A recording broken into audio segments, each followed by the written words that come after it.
A very good afternoon, everyone. My name is Florence, and I'm from the Institute of Banking and Finance. And we are delighted that you're able to join us this afternoon for our IBF Masterclass, jointly organized with BearingPoint, where we will do a stock take of OECD CRS Compliance and discuss the way forward.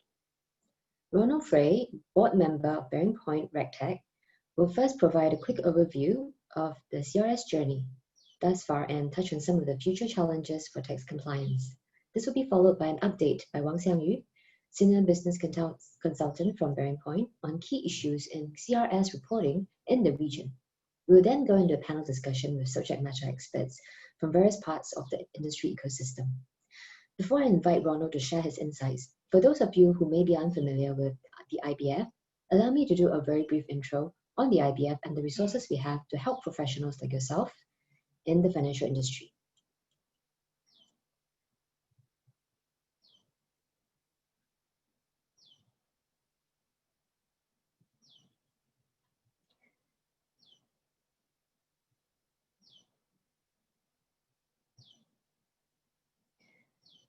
So the IBF was established by the MAS in 1974 as a training provider to provide functional training for the financial industry. Since then, our role has evolved into one of standard setting for the financial services sector's skills and competencies. In August 2018, we were also given the additional mandate to cover career advisory and job matching functions for the financial services sector. We have thus adopted an integrated approach for skills development and jobs for the financial services sector.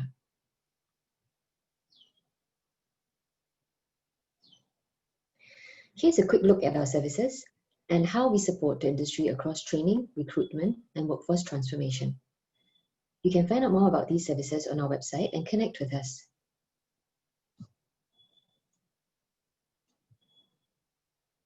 This year, we have also put in place enhanced training support for the financial industry to further alleviate training costs for the period. The enhanced course fee subsidies are part of MAS's support package that was announced in April to sustain and strengthen capabilities in the Singapore financial services and fintech sectors amid the current economic downturn. The aim of the enhanced training support is to encourage more companies to send their employees for training and upskilling so that they are in a better position to help the company move forward when economic activity normalizes. For the rest of the year, we have raised funding support for training to 95% across the board for all FTS and IBF STS programs, subject to prevailing grant caps. The funding quantum will be reduced to 90% next year, before going back down to pre-crisis levels in 2022. You can find out more details on our website. Apart from the increase in course fee subsidies for programs this year, we are also giving out training allowance of $10 per hour for self-sponsored trainees and $15 per hour for company-sponsored trainees, which will be given for training undertaken this year. You can find a list of eligible training programs on the IBF Program Finder on our website. In addition, the IBF will also be supplementing the commercial training available with free webinars during this period to support the training needs of the industry. Financial professionals can also tap on the Learn at IBF mobile learning app for bite-sized learning at your own leisure.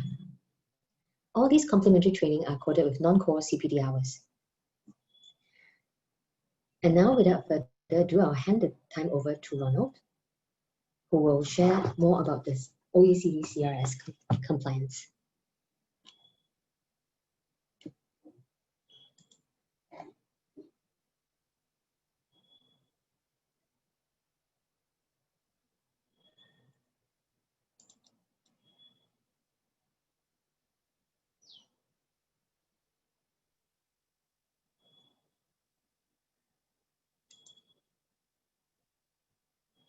So now you should be able to hear me, I hope. Yes, you can hear you now, Ronald. All right. So thank you very much. So I would like to welcome everybody on behalf of BearingPoint to this today's seminar. So my name is Ronald Frey. I'm the Chief Product Officer in BearingPoint RegTech. In particular, I'm responsible for our regulatory reporting products in Switzerland and Liechtenstein. And moreover, I'm also responsible for our tax suite made up of FiTax and EasyTax, which we basically sell on a global scale. So today I've structured my part around sort of two parts. Look at the journey so far, what we have seen, how it evolved, the CRS reporting, and then a bit forward-looking part. So yeah, thanks, Shenyu. So okay, so has it been a success? Is this the first topic I want to briefly look at and how it evolved? So we would argue it has been quite a success, at least from the tax authority's point of view. You can also see it that when it started a few years ago, initially there were about 49 countries who adopted. And in the meantime, and we have seen in the last 3 years, the number of countries that have started to adopt the automatic exchange of information has gone up to more than 100 countries, right? And in fact, I mean, there is, from market research, you know, there is about 84 million offshore accounts with over 10 trillion of asset value. And many of that, let's say, offshore money in the meantime has been really caught under the CRS. In fact, lately we have seen in some of the countries, we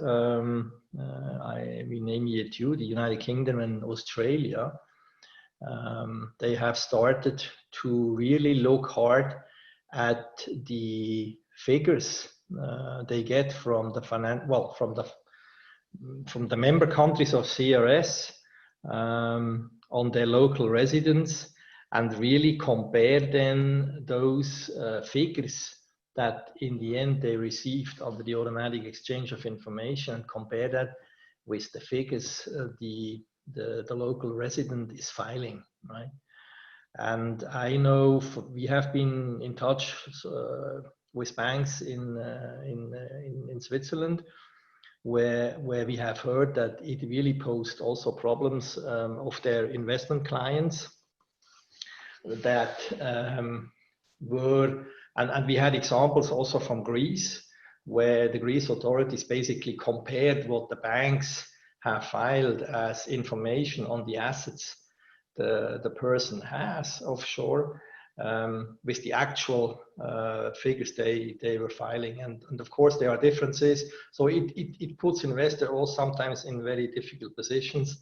And then they go back to the bank and want to find out from the bank what's happening. So at least from the from the tax authorities' point of view, yes, I believe it has been a success.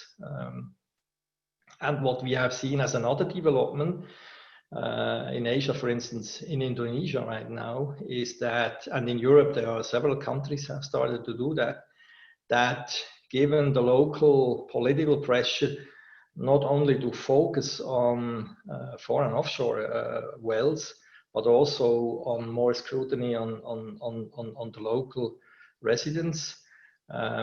So countries have started to merge and ask the banks, or require from the banks now, to include not only the foreign clients of the bank, but also the local domestic banks, right? So, I mean, in Indonesia, with the large population, you can imagine what it will pose as a burden on the bank now to include, not only the foreigners, but also the local residents. Okay, the next one. So, I mean, even so, the OECD at the start has posed a global framework and put together, guidance on the schema, on the type of information that is collected. It has unfortunately really not evolved in a homogeneous way. You can see here from the map, this is just a map covering at least the countries that our clients, and we are, for instance, now covering 130 countries with our solution. So across those 130 countries, we know that basically every fourth country is deviating from the OECD XML standard. So alone for the transmission, the data transmission scheme, many of the countries are deviating from the standard. And of course, there are some countries that have adopted one-to-one, the guidance. But many of the countries have started or have introduced, local schemas. And also, when you look at the data requirements, they vary from country to country. For banks, it is also quite difficult to often follow the, the reportable jurisdictions. So you really have to be on top of things that each country basically, it's a bilateral basis. So you have to really follow what each of the country has agreed with another country. And that's quite difficult to follow. And you have to be aware that, as I said before, that some of the countries already include, domestic tax residents. Currency are different. We have in some countries, okay. So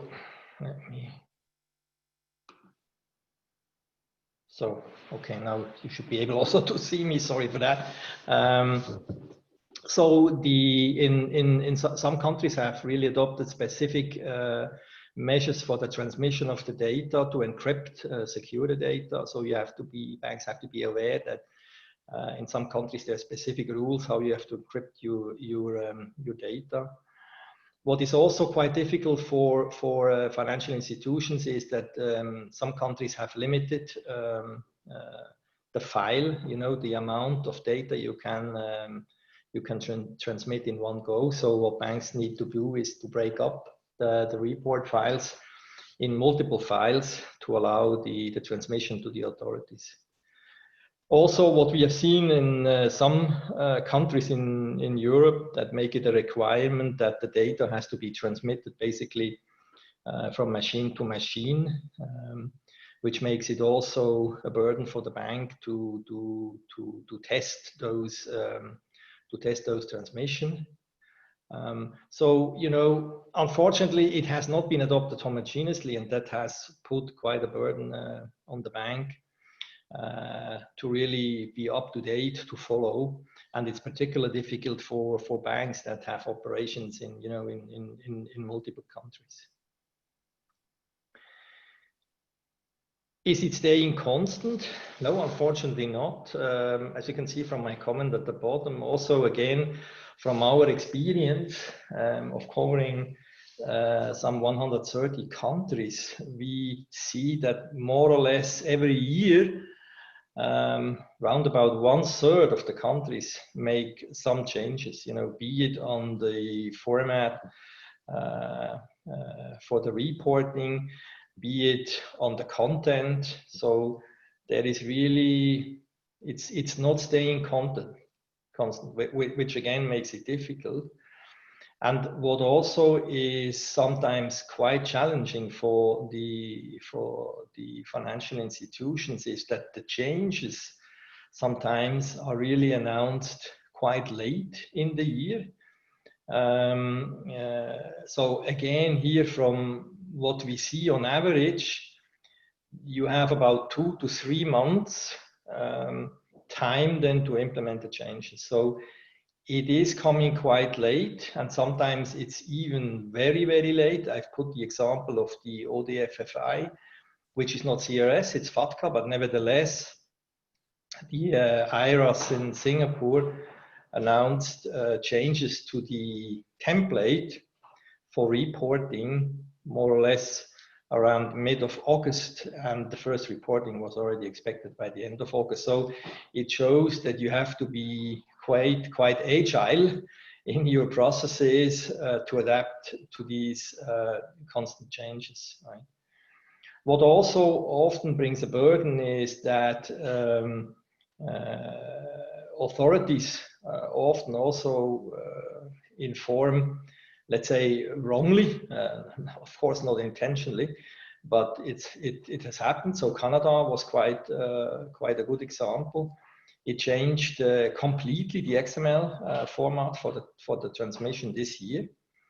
But in the requirements documentation, unfortunately, some data was marked as optional, where later, in fact, when FIs financially started to report, they were made aware that these fields are actually mandatory. So again, it created last-minute changes. And also, it's often inconsistent, the validation rules for the data that you transmit, that the tax authorities would apply, sometimes differ from the requirements documentation when actually they are put in place. So you then have the situation, you report data, and then last minute you are informed that the data has not been validated correctly, and then you find out that the rules have changed. So again, that's putting really a burden. So it's not something that has stayed constant, and it's evolving constantly. Okay, next slide. So will it go on? As much as we think at least the coronavirus hopefully will disappear, we don't believe that CRS will disappear. In fact, you can even draw some comparisons. When in 2008, we had the financial crisis, it was really the start of FATCA. In the end, on the back of the financial crisis, the US introduced this scheme for going after the US taxpayers. And then, of course, FATCA was the starting point for putting in place the CRS.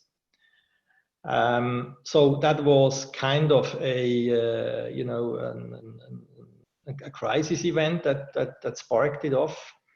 And we believe that with COVID-19 now, which is on a global scale, global pandemic, is putting a lot of pressure on local financial budgets of these countries. And I think the focus to still chase for untaxed offshore wells and also domestic wells will get on. It will not go away.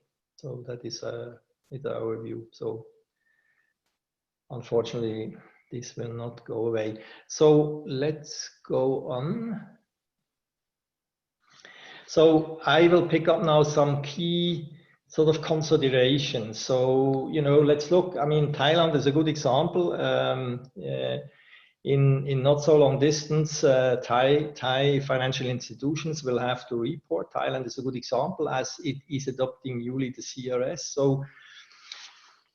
So at the beginning of the process, the banks always, and I share now a little bit what's happened in Europe.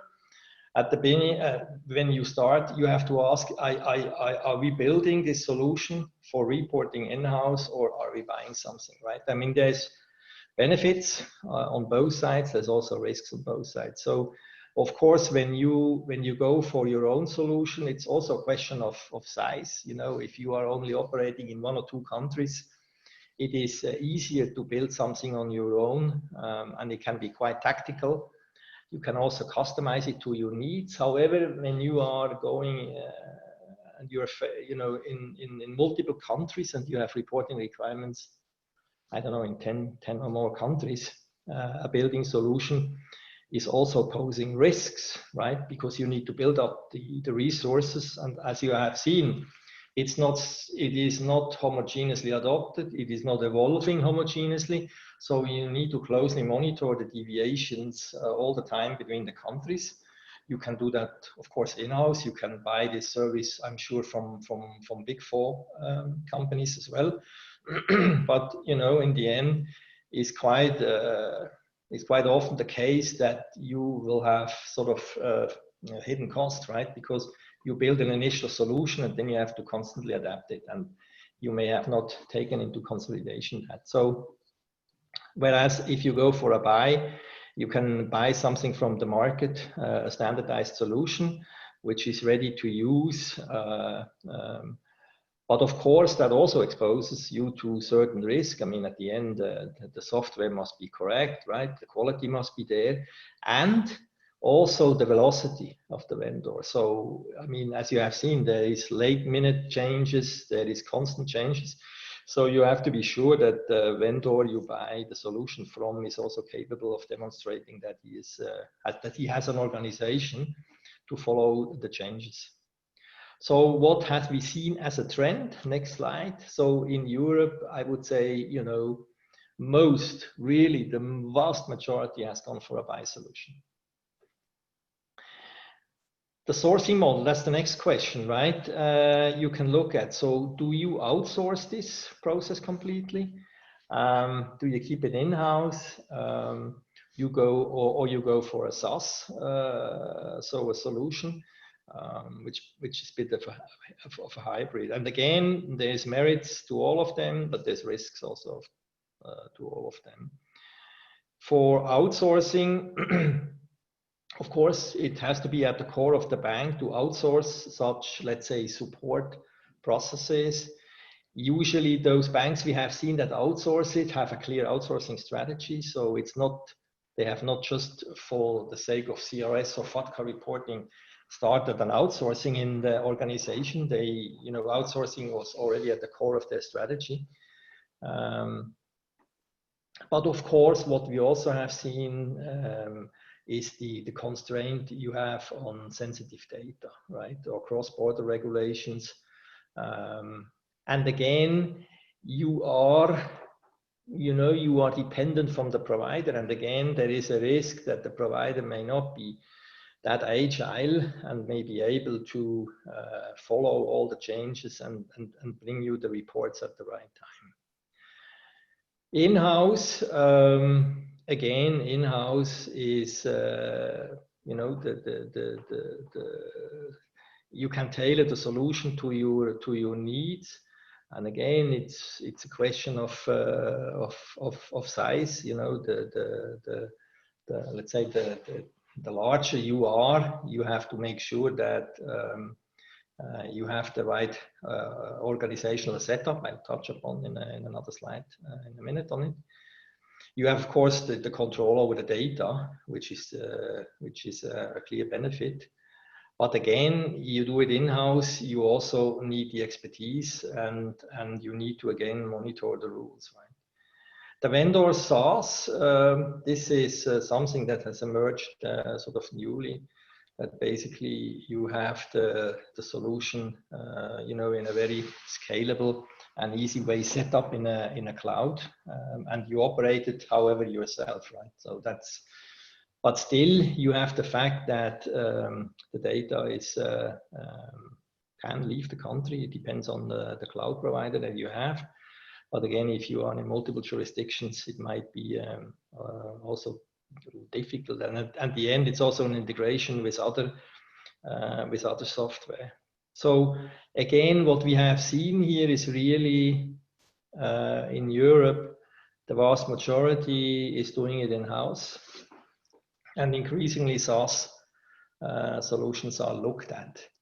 I would say the main blocker for outsourcing is really the fact that you have to report client nominative data. So name, address, birth date. So it's highly sensitive data. And most of the banks we have come across, they have quite difficulties to outsource such data. Now, what you could do is, of course, outsource those data in an encrypted way so that the provider does not have access to it, and you have the outsourcer producing the report and sending you back the report, and then you have to enrich it again. So we know that some banks looked at that option, but really it's not so much a cost saving benefit you get. I mean, if you then still have quite of a process to be done in-house to put the correct names into the reports and then send it on to the tax authorities. So it's not really made for a seamless process. So that is why we have not seen outsourcing in great style here in Europe. Okay, next one. So the tax reporting, the organizational setup, you have different modes. It's also a question of the size of the bank, but you basically can set up the organization as a central setup. We know that, so for instance, we have one large client in Singapore who is doing the reporting from a centralized hub covering more than 60 countries. We have other clients who went for more a decentral setup, especially for those markets where you have quite heavy restrictions on data to leave the country. So it may require that even if you have a centralized setup, maybe for your European operations, you may have satellites then in some of the Asian countries, for instance, where you have a local solution that is covering the setup. Again, the trend we have seen in the market is really one of centralization. Yeah, to make sure that you have a homogeneous approach to the way you report to the tax authorities, because in the end, if you fail in 5 countries of your 25 countries, it will still put a lot of burden and potentially negative press on the company. So you want to have a clear control over the data and the processes run by a centralized organ. So that's at least the model we have seen evolving here in Europe, that most of the banks are really taking a centralized approach to the operational setup. Okay, next slide. Right, so broadly speaking, the whole process can be, split in 2 parts. First, you need to, of course, identify who is your customer. Is your customer a German? Is he a British? Is he a Singaporean? Is he Malayan? So you need to identify. You need to determine the tax residency. So that is what we call the identification part. And then, of course, at the back end, you have the reporting part. So, what we have seen here in Europe is really that the financial institutions have gone for bespoke solutions for the 2 topics, and not have looked for solutions where, in a single system, you would have both options, right? So in fact, most of the banks here in Europe already had, as part of their client onboarding processes or know your customer processes, the means to include, the initial checks, to include the due diligence on the client, so that the identification of the client was really separate from the reporting. And that then, once you have identified your client, the data has been stored in the, let's say, in the data warehouse, and then a report solution was connected to that. So that's what we have seen here in Europe. And we believe in Asia, we would not see. We are also not aware of, let's say, a solution that is really capable of doing both in an integrated, seamless way, because both are quite different topics. And also the reporting is more made for changes, whereas the identification part is staying more constant. Okay. Next slide. Right, okay, so I will touch now very briefly, because I don't want to beef away too much time from my colleagues and you, sort of what's going on. So let's start with, exactly. So from January 21, what's happening is that there is a new XML schema that comes in place, 2.0 we call it. There is a mandatory new XML schema for country-to-country reporting. And also it is aimed at that the countries there is more harmony between the CRS data that is reported from one country to another country, in line also with the MDR, which is more focusing on the CRS avoidance and opaque offshore structures. So it's more harmonization of various tax transparency schemes for the reporting between the countries. Now, what we will still have to see is how this comes down then to the local schema. So let's say the report schema between Singapore and Germany is changing. Now the question is, will the Singapore tax authorities adopt the local XML schema, so for the Singapore banks to report to the IRS, to make it conform with the new guidelines for them? So that has to be followed. And many countries have already made clear statements about whether it will have an impact on the local report schema. But many countries, especially the smaller countries, have not yet published what they are going to do, right? So this is another big topic which you have to follow, especially in case when you have opted for an in-house built solution. All right, that's Trace. Trace is inspired by the US QI, Qualified Intermediary Regime. As you know, the QI regime is just covering US securities. And, you know, 7 years ago already, the OECD came up with Trace, which is quite similar to the QI, but of course with the aim not to only to cover US securities, but in the end, you know, any country securities. So in Europe, we have Finland, who has started to adopt it. And now what we have seen in July this year, that the EU Commission has announced that it will consider to introduce Trace at the EU level. And then this, I mean, for now, if only Finland has adopted it, it's not so much a challenge for many of the banks. But if suddenly all the European markets will come under the Trace Treaty, our assumption is it's not long when then the Trace regime will be adopted also outside of the EU, right? So Trace, DAC 6 is a European initiative. It was inspired by the OECD MDR. Again, as you know, the OECD MDR is something that it's a guideline. You can adopt it, you are not forced to.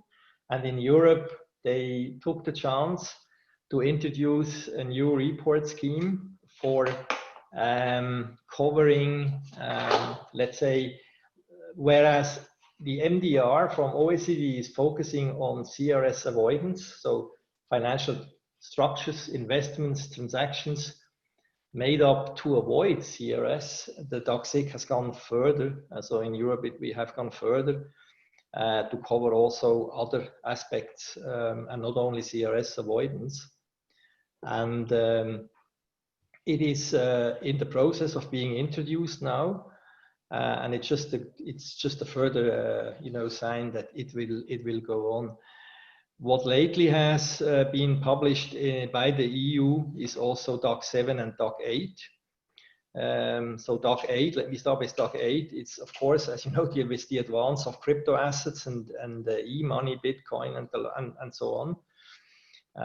They have not been yet really treated under the CRS. So the aim of DAC 8, at least in Europe, will be that you know, for the CRS reporting, those type of assets will now also be included. That was just announced a few weeks ago. It's not yet finalized when it will be introduced, but it will be introduced. And DAC 7 is interesting. It's a further sign for tax authorities taking it more serious when it also comes to digital platforms, right? So the eBays and Amazons of the world, those platform operators going forward in Europe will have report obligations on the sellers. And sellers are, you know, corporate private individuals who transact over the platform, providing services, selling goods, So the platform operators will have to report such that the local tax authorities can get a view on who is making what kind of, taxable income on such a platform. So this is just a demonstration of how in Europe these transparency initiatives will just go on and on. Yeah, next slide.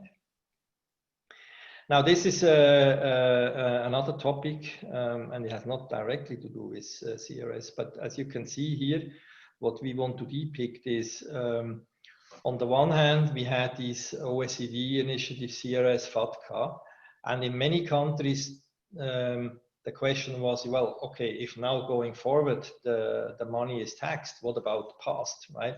So many countries have started to put in place on the back of CRS amnesty programs. And what we have seen here in Europe is that then investors have started to more and more ask a service from the bank to get a, support for their filing in the local country's tax. So in the picture below, you see an example of a bank in Singapore that has an offshore Indonesian client. So the Indonesian client has some money in a Singapore bank. On the CRS, the bank will report once a year the data to the tax authorities in Singapore, which then passes it on to the Indonesian tax authorities. And the Indonesian client will have to file the tax declaration. And so it's just to show you here that the Indonesian bank would then require a service from the bank in Singapore for him or her to make it more easy to file the tax. And what we have seen in Europe is really that the banks have started to put that as a basic service in their investment counseling contracts, that the clients receive a country-specific tax report, which then more easy makes the client to file the information on the offshore held wealth in his local tax filing. So we have seen this in Europe has become more or less a standard service, and that it is really a disadvantage from a competition point of view if especially a bank that is offering private banking, wealth management services cannot offer that, right? So we know that in Asia, this has not been sort of taken off yet. Many of the local banks in Asia we have spoken to sort of have the, are of the opinion that this is tax, let's say, tax services, but it is not, right? So again, you can buy standard software solutions in the market that really translate the local tax rules into a piece of code. And what you then get is an automatic translation of your income, wealth, and capital gain that you achieve in your account under the right taxable rules. Right, so what else do we see in the markets? Yeah, if you can just click. Yeah, I mean, in general, what we see is the whole topic of tax reporting is coming more important. Banks look at it really from a strategic point of view. Also, banks try to harmonize the solutions they're using. It's really not beneficial if for each tax reporting scheme you have a bespoke solution. And what we see on the tax authority side is to get more and more control over the data, to use the data more thoroughly now, to look at it, to really compare it. There is one thing if you receive the data from the banks, but if you are not chasing, the money so that it is correctly filed, then it is still not of use for the country. So I think we even have now signs, we have now seen signs in China where the Chinese government has made it more on their political agenda to chase such money. So it means it will become more serious, right? Digital transformation will continue, so it means not only that the means of data transmission from authority to authority, in the end, it will also become, our guess is, more seamless between the reporting entities, i.e. the financial institutions, or even the clients directly with the tax authorities. And another important fact, and again, it hits the private bank, the wealth managers, is, you know, gone are the days where an investor would look at the performance of the portfolio pre-tax.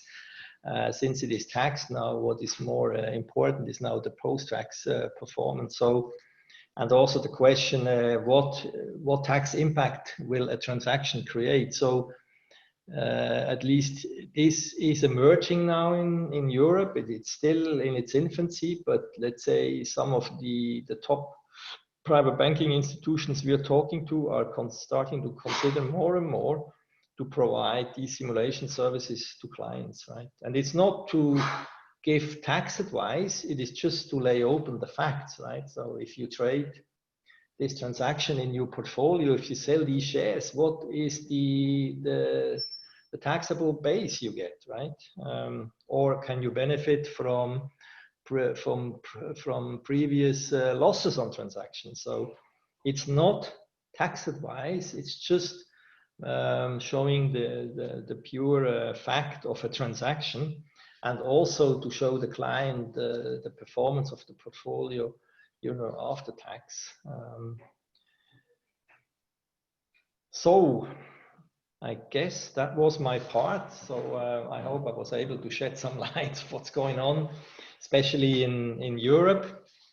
And of course, we have seen some of the European players that are in the Singapore or in the Hong Kong market have started to adopt, of course, some of these services. So, Shan-Yu, please, your slot. I know I've made it No quite worries. a challenge for you. There is, Ronald. Thank you very much for your insights about, you know, what's going on in the market in the CRS topic. So good afternoon, everyone. My name is Xiang Yu, and I'm a senior consultant working with BearingPoint RegTech. So in the following minutes, I'm going to share with you what we have observed as key challenges and issues in the region for CRS reporting. So we did a recent market survey in the region, and we found out that more than half of the survey participants have responded that CRS is actually the most challenging regime for their firm, comparing against FATCA and QI. So certainly financial institutions found themselves facing various challenges, and I'm summarizing a few key challenges and issues that we have observed. So I hope this set of presentation slides can trigger some thoughts and discussions in how financial institutions can better fulfill the CRS reporting obligations. So first of all, financial institutions need to track and follow the regulatory updates. And as Ronald has earlier on mentioned, the CRS regime is keep changing. Although it's been live for several years, there are still frequent changes to the reporting requirements. For example, we're seeing new reportable jurisdictions joining the AEOI regime. In APAC region, we are seeing Taiwan and Thailand coming up to the family of the CRS. And then we have constantly evolving reportable and participating jurisdiction list. And of course, financial institutions are obliged to keep themselves up to date about these changes and their effects. And other than that, we're expecting the XML schema to be upgraded into 2.0, as Ronald has mentioned, in 2021. And as a result, because each jurisdiction implements its own reporting requirements in its local law, there could be changes and updates that are coming up very frequently. So tracking and implementing the regulatory updates could be a challenge that financial institutions face. Next, the reporting FIs should identify the reportability of the accounts by implementing the CRS due diligence processes. And as we are aware, it is not a simple and straightforward process. You need to distinguish between new accounts versus pre-existing accounts, individual accounts versus entity accounts, etc. And the FI needs to collect and review client information, and in some cases even reach out to the client for a self-cert. And additionally, when a change happens in the client, the FI is required to apply the due diligence process for change in circumstances. So at reviewing all of these complex information, the FI also needs to keep in mind when looking for reportability, the reportable jurisdiction and the participating jurisdiction is an evolving list. So when you review the client base, you need to take into consideration about, is your reportable jurisdiction list up to date? So when there is a large volume of client base, the financial institutions will face the challenges in implementing and executing these processes properly and also completely. Next, we're saying that each participating jurisdiction in a CRS regime usually implements its own law for CRS because it's a localized regulation. And therefore, it opens the possibility for local customization. As Ronald has mentioned earlier on, a lot of jurisdictions across the globe are implementing a customized requirements for CRS reporting. This is especially relevant for financial institutions that operate in multiple jurisdictions. So although many jurisdictions have chosen XML as the standard reporting format, there are a lot of detailed differences hidden in the schema requirements. For example, the Singapore requirement for reporting a passive NFE is different from how Hong Kong IRD requires you to report the passive NFE. So there are slight changes, differences in the reporting rule from the standard. And unlike FATCA, where we have IDES environments for many countries, CRS, each jurisdiction also implements its own data submission portal. That means the validation checks of these portals could also be different and is jurisdiction specific. And sometimes these validation rules could not be even disclosed to the financial institutions. And also sometimes, unintentionally, of course, got wrong. So, and on top of that, the data encryption mechanism is also different. So the FI really need to manage all these detailed differences carefully so that we can ensure a smooth submission experience. And when a submission unfortunately leads to an error message, the FI needs to analyze what went wrong based on the error message that they get from the tax authority. Sometimes it's a simple, resubmission of the whole file after correcting the errors is okay. But sometimes it involves a submission for corrections, including amendment on the data, deletion of certain data, and sometimes addition of data. And when producing this so-called correction reports, the financial institutions need to keep in mind that they need to refer to the previously submitted ref IDs, the message ref ID, the doc ref IDs, so that they can link the new information back to the previous submission. Well, when you have 1 or 2 accounts for correction, it is pretty easy to manage. But in case you have hundreds, even thousands of accounts that you need to correct, the reporting FI definitely needs a reliable way to keep track of what's being submitted and also to refer back what's been submitted. So managing of the corrections reporting is also a challenge that we're seeing financial institutions face. And of course, this CRS due diligence is never a single team operation. It involves multiple teams within the financial institution. For example, you need to engage in the front office relationship managers. You need to engage back office, the operations teams, of course, regulatory compliance, and even sometimes tax advisory team is engaged. So it is crucial that we have a way to coordinate the process implementation between various teams. And if we look at the due diligence processes from an even wider scope, there are a lot of data points that are in common between the CRS processes and a wider KYC AML topics. So actually, it'll be great if CRS due diligence processes is merged into the larger scale process for the KYC AML CTF topics. And this definitely requires the financial institutions to well coordinate the processes from a higher level perspective. And last but not least, data quality issues. So I think from our observation, everybody is facing data quality issues. And data quality is indeed always a challenge for regulatory reporting, and CRS is no exception. The tricky thing here is that the data quality requirement for CRS is not simple and straightforward. There are so many data points that are so-called conditional requirements. For example, in the CRS, it says when condition A is met, then the data point X is mandatory. And when the condition A is not met, the data point X becomes optional. So there are a lot of these cases of, not simple, straightforward conditional requirements in the CRS requirement.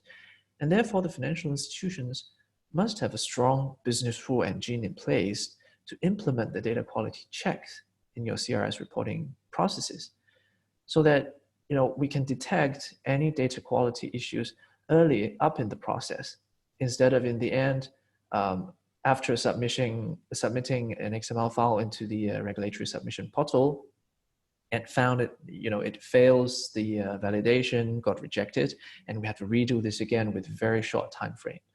So data quality is an important issue, and it should be tackled somehow with a proper business rule engine in place.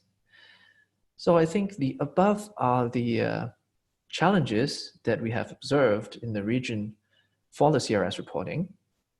And I think maybe some of our audience also have their own experience of various challenges, could be the same, could be different. Please also feel free to raise any comments or questions in the Q&A channel. And I think feel free. And that's it from me. Thank you, everyone.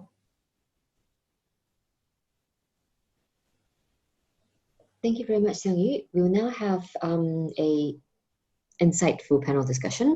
I'd like to invite the panels on screen. We have with us today Ang Swee Long, MD from Group Legal and Compliance from CIMB, Gary Lee, Group Regulatory Compliance from the OCBC Bank, Ronald Frey, Board Member of BearingPoint RegTech, Michael Bravetta, APAC Tax Reporting from Credit Suisse, and Pranay Rathi, Project Director and Customer Tax Transparency from ANZ Bank. Moderating the panel for us will be Stefan Buch from BearingPoint. Yes, thank you, Florence, and good afternoon and good morning, depending on where you are. First of all, thank you, Ronnie and Xiangyu, for these very interesting inputs on the tax transparency journey. I look forward now to discuss some of the questions that you've touched upon with our panel of industry experts. I'm very honored today to moderate this panel. I'll kick off with a quick introduction of myself. So my name is Stefan. I work with BearingPoint in Singapore for a couple of years as a product manager for tax and regulatory software.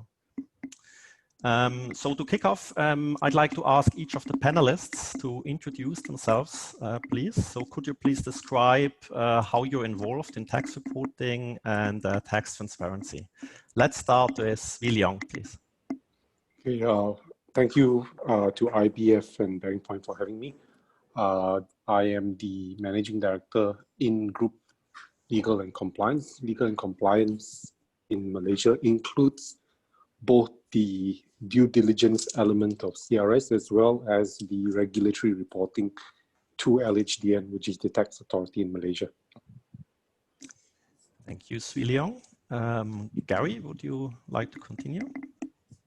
Hi, thanks, Stefan. I'm Gary here. I've been in the space of FATCA and CRS for the last 6 years. I work at two organizations. The first organization, I helped to deliver the FATCA training and update to the various branches around the country, as well as over the globe as well.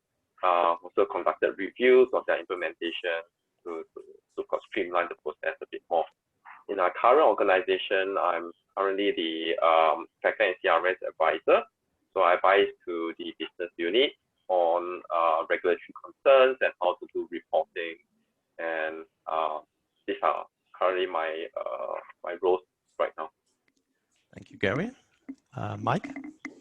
Thanks, Stefan, and thanks for the opportunity to be with everyone this afternoon.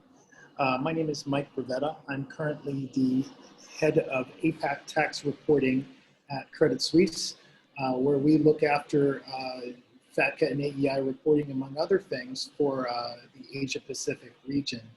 I've spent about 10 years doing operational tax in Singapore primarily FATCA and CRS, and it's good to see how things develop. Thank you, Michael. Pranay, would you like to continue? Oh, hi, everybody. It is Pranay here. I started in this journey called FATCA CRS probably 7 years back, 2013, where someone told me, here's something easy for you. Little did I know it was a trap. From there onwards, we steadily working, first FATCA and CRS. I work for ANZ. What am I responsible for? I'm basically responsible for implementation and running of FATCA CRS across ANZ group of companies. We are a centralized team which caters for over 36 jurisdictions which ANZ operates in. So yep, that's in short who am I and what we do. Thanks a lot, Pranay. And Ronnie, for those of the attendees who have tuned in a bit later, might you introduce yourself maybe once more? So my name is Ronald Fry. I'm Chief Product Officer and part of the management board of BearingPoint RegTech. I'm based in Zurich. I've joined our software business in BearingPoint in 2011 and focused on initially on many implementation projects around our tax solutions. I've been to the Asian region for the last 2 years. Unfortunately, you know, I would have been now in Singapore coming over for this event, and but it has become lately quite difficult to travel. Thank you for having me on the panel. Yes, good thing there is Zoom, right? Exactly. Good. Okay, so let's start with a retrospective on the CRS journey so far. So Swiliong, to start, if you reflect upon the common reporting standard, it has already been a few years since its inception. So we've been through 2 or 3 cycles of reporting already. So how effective do you think it has been in achieving its objective of combating global tax evasion so far? Yeah, thanks. So as you mentioned, there have been in most of the countries 2 to 3 reporting cycles, and in the course of the exchange, we've seen our officers in both Malaysia and Singapore reach out back to FIs for inquiries and documents under mutual assistance. In addition to which, Malaysia had also introduced a special program for voluntary disclosure last year, and although they didn't disclose the amount, we understand that both the disclosures, the tax recoveries were quite significant. In addition to which, there was a mutual assistance exercise on a countrywide basis with another country. We also understand, without numbers quoted, that the amounts of tax amounts recovered were quite significant. Thank you very much, Swiliong, for this insight.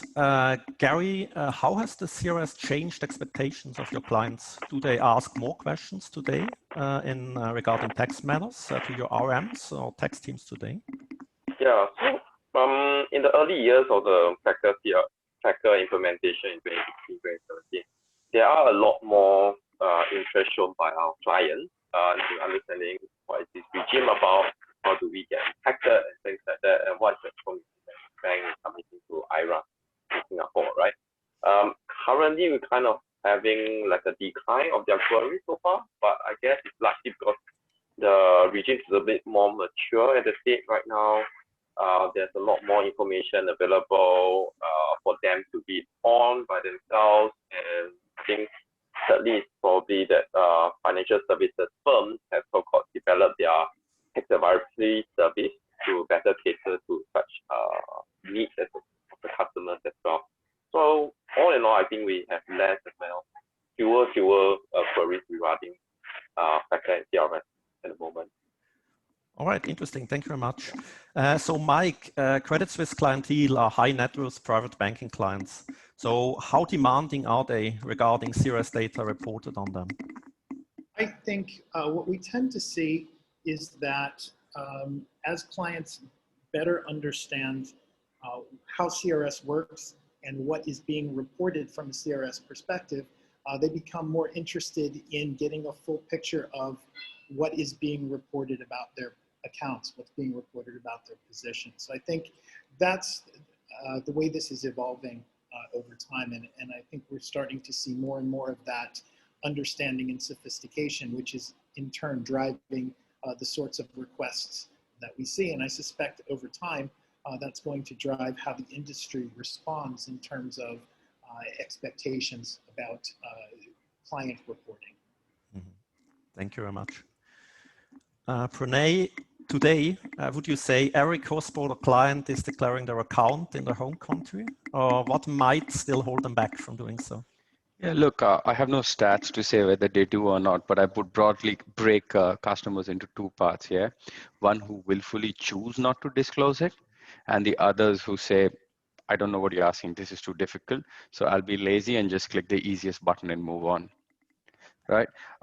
To somebody, to Sweeney, when they quoted, recently I was in an 8-hour marathon meeting with New Zealand IRD, where they did say that they have contacted 4,000 of their customers based on the treaty partner exchange to explain why there's a discrepancy in what they hold to what they receive from people. So that's what they know. And from 4,000, they roughly quoted that they had 300 voluntarily disclosures. So if I take that, there could be two reasons. The other aspect is, I'm sure you all are familiar with the word accidental Americans, where customers are like, American, me, oh yeah, sorry, I didn't know about that. So I generally put them into two buckets. The ones who really don't know what happening, and the ones who are really trying to evade the law. And it's a kind of a cat and a mouse game where the screws are continuously being tightened. Thank you very much, highly interesting. So moving on maybe to the next topic, Gary, to the challenges of the CRS for financial institutions. So as you know, right, financial institutions have to conduct additional due diligence procedures. They have to build up teams. They need to build up expertise for tax reporting. So a lot of challenges that you had to tackle in the last couple of years. So what were some of the strategies that you adopted to do so? Yeah, so for that, thankfully we have FACA before us, right? We have 3 years of FACA before us, and we have the training ground was the FACA. Everybody started to build their expertise on what do we need to do, due diligence, how do we need to scan for pre-existing clients and things like that. So we tap on this expertise and the experience they have on FACA, and on this same resources we built on CRS for them to next move on to CRS and to do very similar things, but looking at it at a different angles and all. So that as a strategy has worked out very well for the organization. The other strategy we have always been on top of is also engaging in industry forums like the ABS to step out any industry best practices, so that everybody is on the same page, or if there's a need, we can engage IRA further on to get a better understanding what does it represent operationally as well.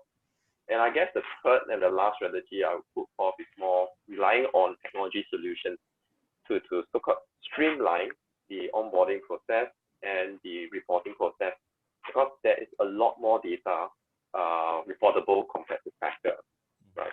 So we develop a lot more on the technology solutions on that, and I think it really paid off at the end of the day. Thank you.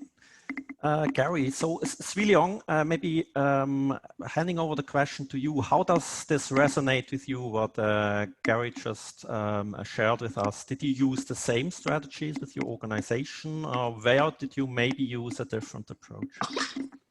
The funny thing for Malaysia is that, and some participants may not know, Malaysian FIs have not submitted any FATCA reporting as of yet. Next year, we have to submit 7 years at a go. So if you ask me next year, maybe I can give you a different answer on that part. But insofar as due diligence, Gary was right.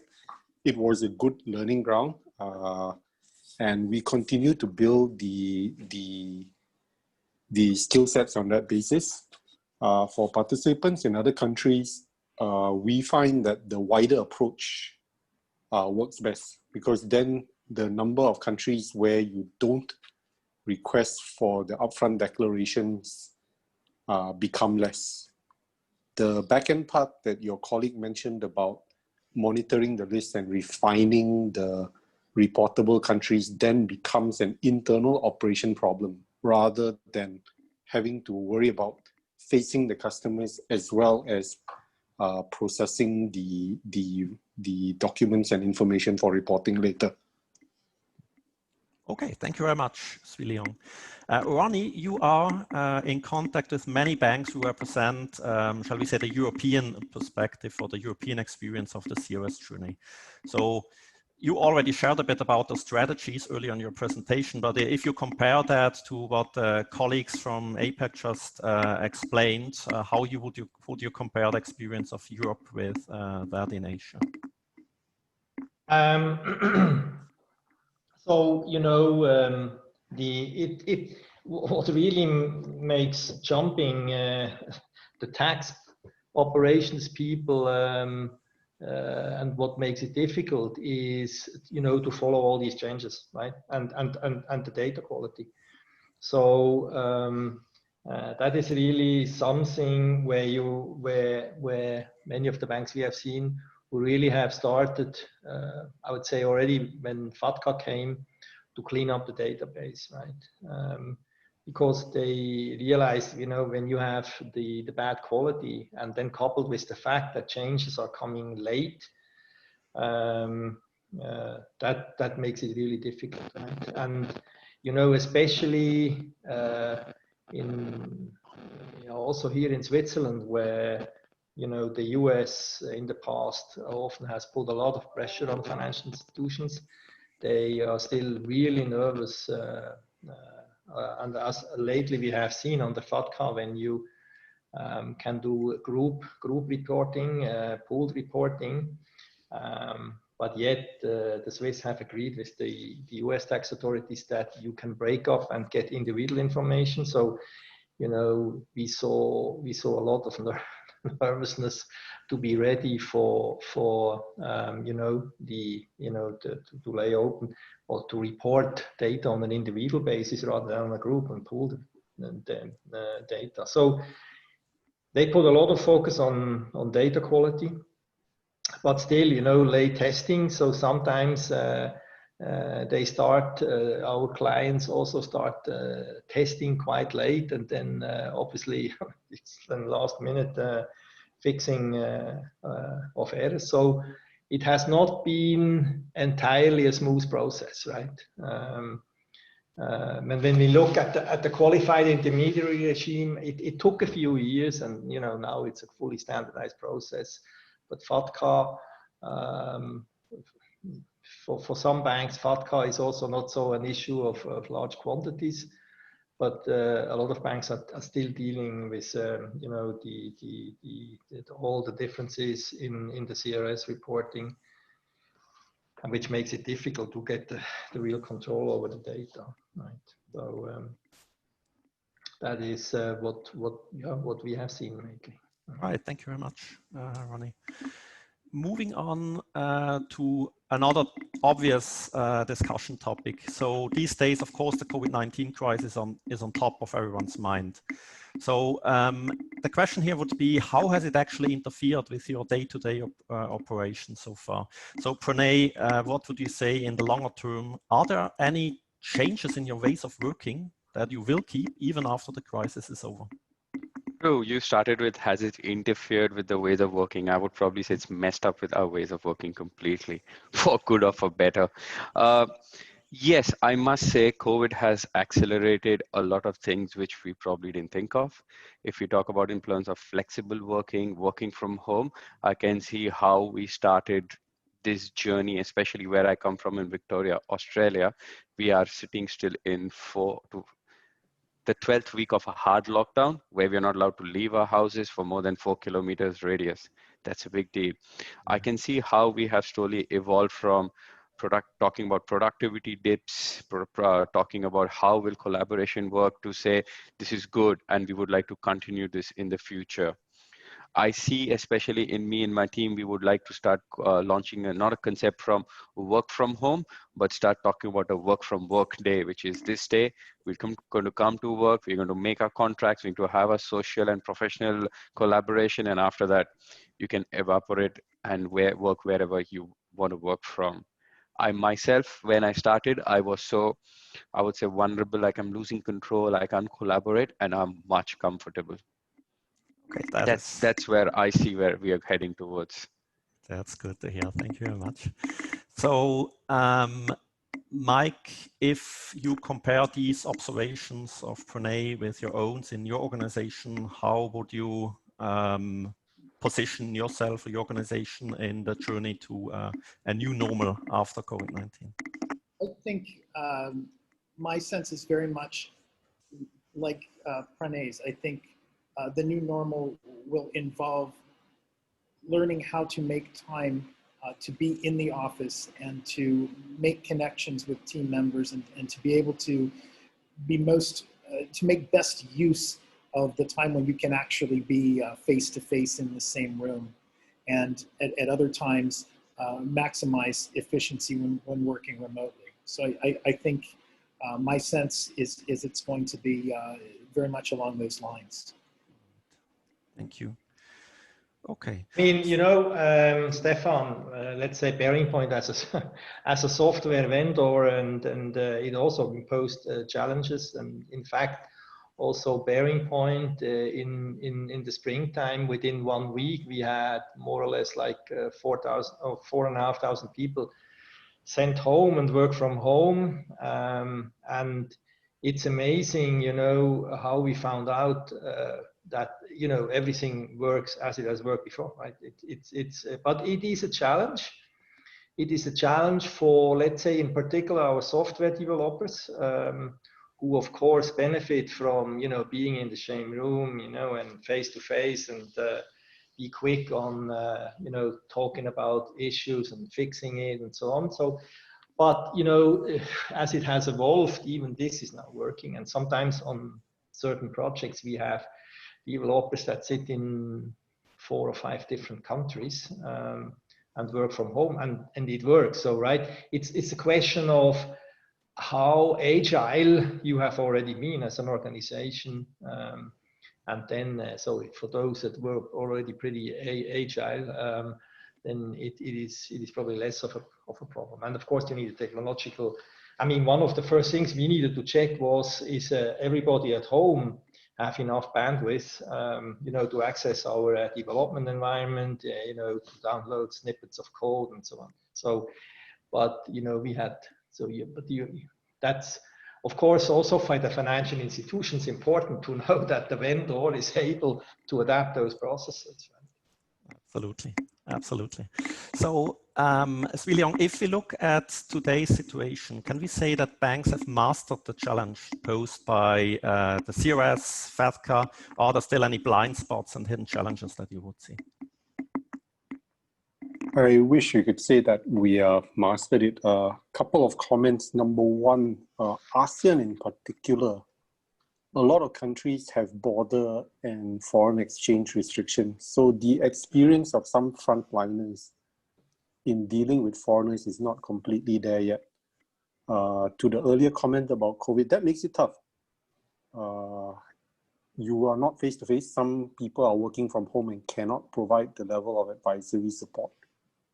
Second line of defense in terms of on-site checking of CRS declarations and all the account opening forms for everything from CRS to foreign exchange to AML is now being done remotely.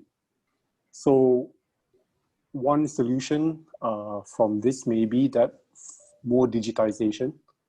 I think a lot of banks, I can't say for certain, are still going paper-based on all these declarations, then digitizing it. So the next phase of CDD KYC may involve further digitization and some customer experience type of transformation so that it's easier for people to do the necessary due diligence. Thank you. Gary, what would you say are the top 3 challenges in the daily business of tax reporting that remain even post-implementation?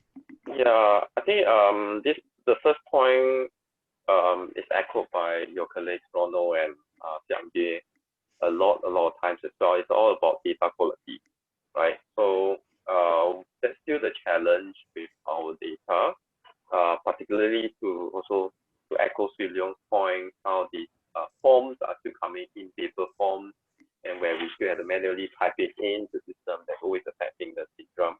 So of course, we need to look into digitalization and to improve the customer experience to make sure, all in all, data quality would gradually improve, but it's still going to be a challenge, I guess, 3 or 4 years of CRS as well. The second point I would think is more of the management has kind of maybe lost focus a bit on CRS. So the talent and the know-how as a result has slowly so-called declining, or hard to find a replacement for it as well. So a lot of this working knowledge, we are struggling to bring it back. Okay.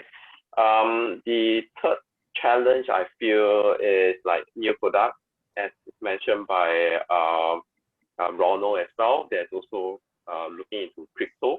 So if crypto were to come in, or if the bank were to deliver cryptocurrency as well, then would it become something that we need to incorporate into our reporting as well? So new product, new system, regulation changes by Ronnie as mentioned, and schema updates as well, as Xiangyu mentioned as well. So I guess that's quite a number of changes. The changes are always constant in flux there. So that's something that we have always been to look out for in this space. Yeah, so that's my top 3 challenges. Okay, thank you very much.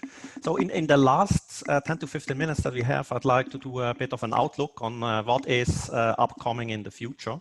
So Ronnie, as the Chief Product Officer of several tax reporting softwares, you need to remain very close, obviously, to the pulse of the industry. How do you think, if at all, the CRS will evolve to further strengthen its ability to combat tax evasion going forward? Are there any new initiatives? You shared some in your presentations that banks, especially in APAC, need to prepare for?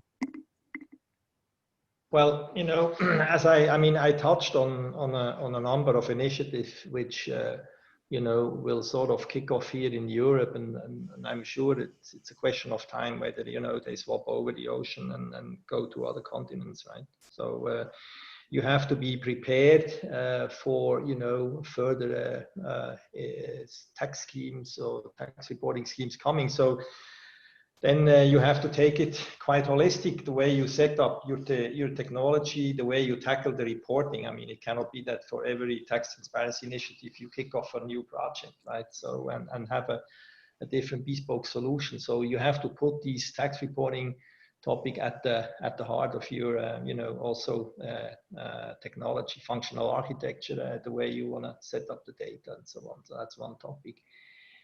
Another topic is, of course, the way clients will look at it, right? So as I have said, I think what we will see more and more is clients are demanding from their banks, you know, a service around this topic of tax, right? So we still see a lot of banks who are not providing on the information they report to clients. You know, I mean, under CRS in some countries in Europe, it's mandatory that you need to inform your client about the data that you report, but not in all. And some banks have made it mandatory.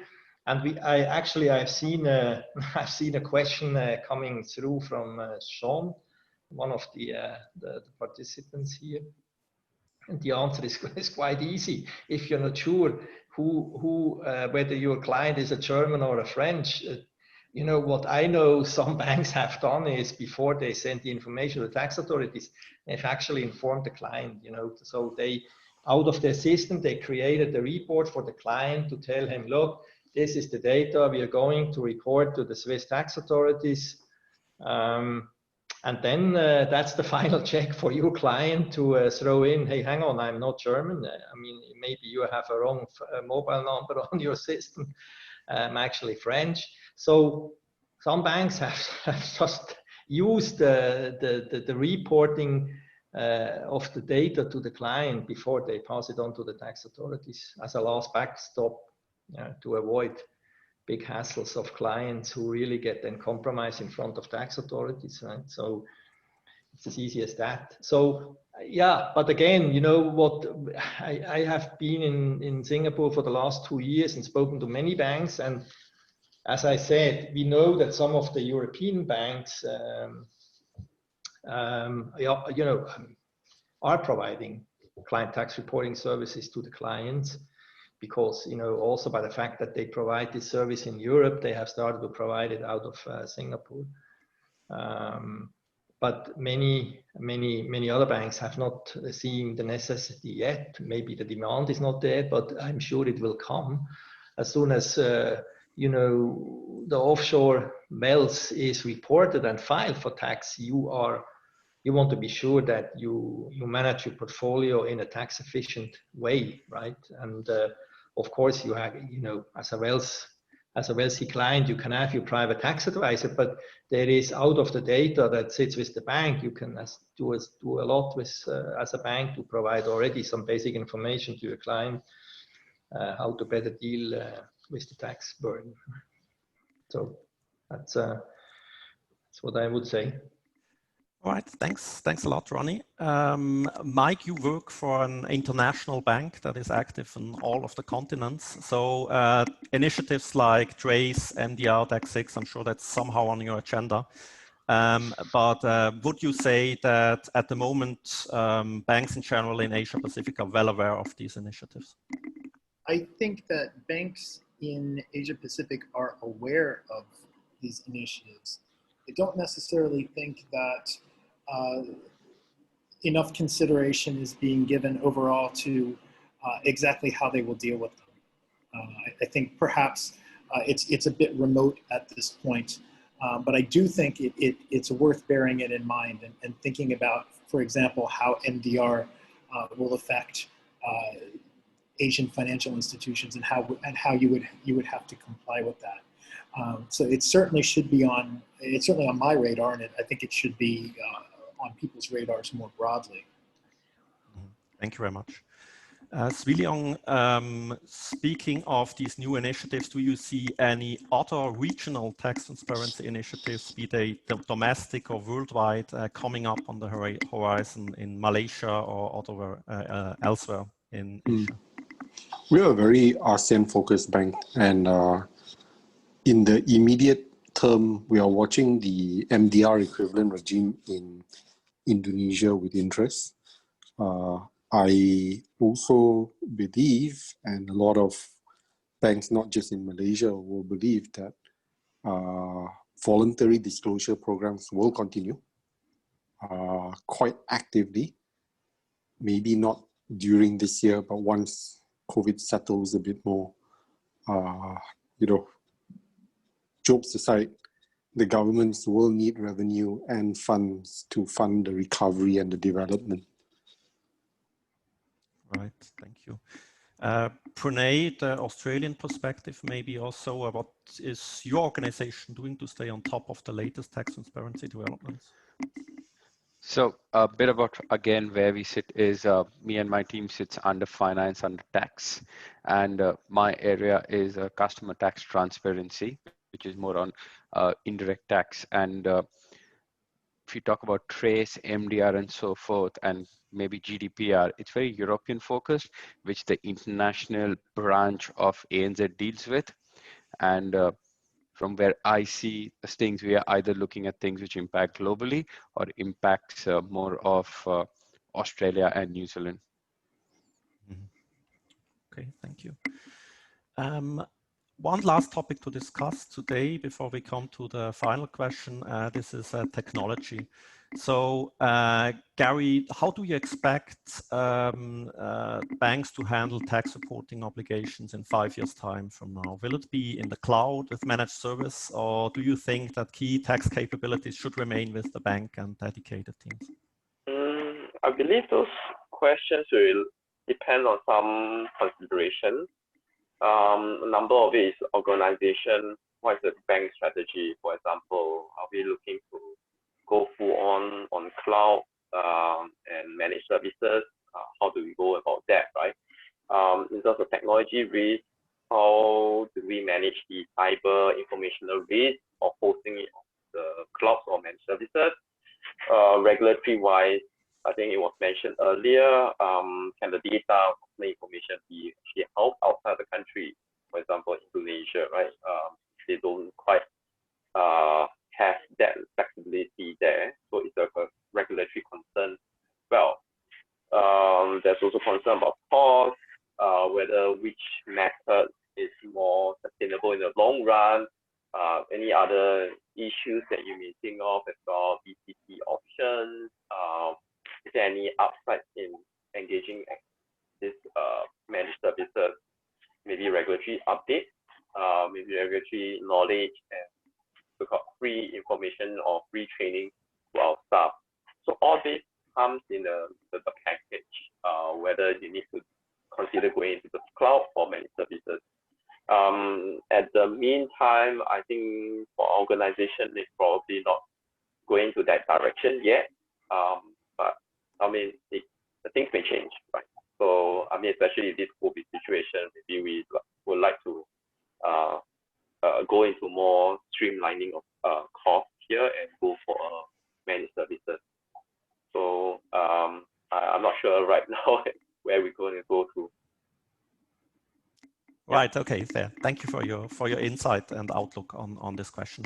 So finally, we have a question from an attendee. I'll read it. Based on your experience dealing with regulators and also with our challenges with data quality issues, how do regulators view the action of constant resubmission?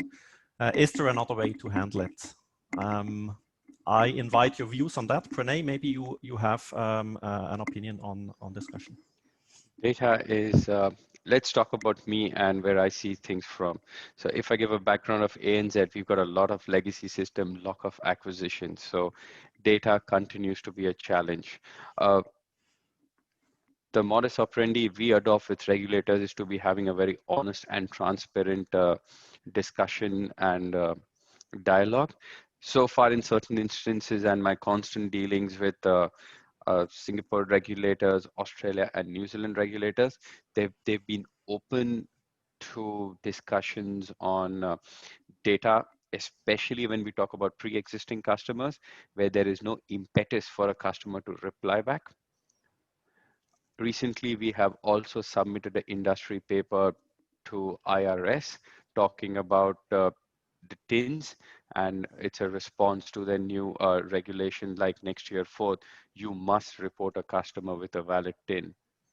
So the question was from a data perspective, regulators so far don't frown upon it, and especially for a size of our bank, we continuously work with them, but there also has to be commitment and reassurance from me as an FI to display the steps we are taking to make sure that we continuously provide them with better services, because ultimately it's a jurisdiction's reputation on the line if NFI is not able to be compliant. Thank you, Pranay. So to wrap the discussion up, one final question to all of the participants.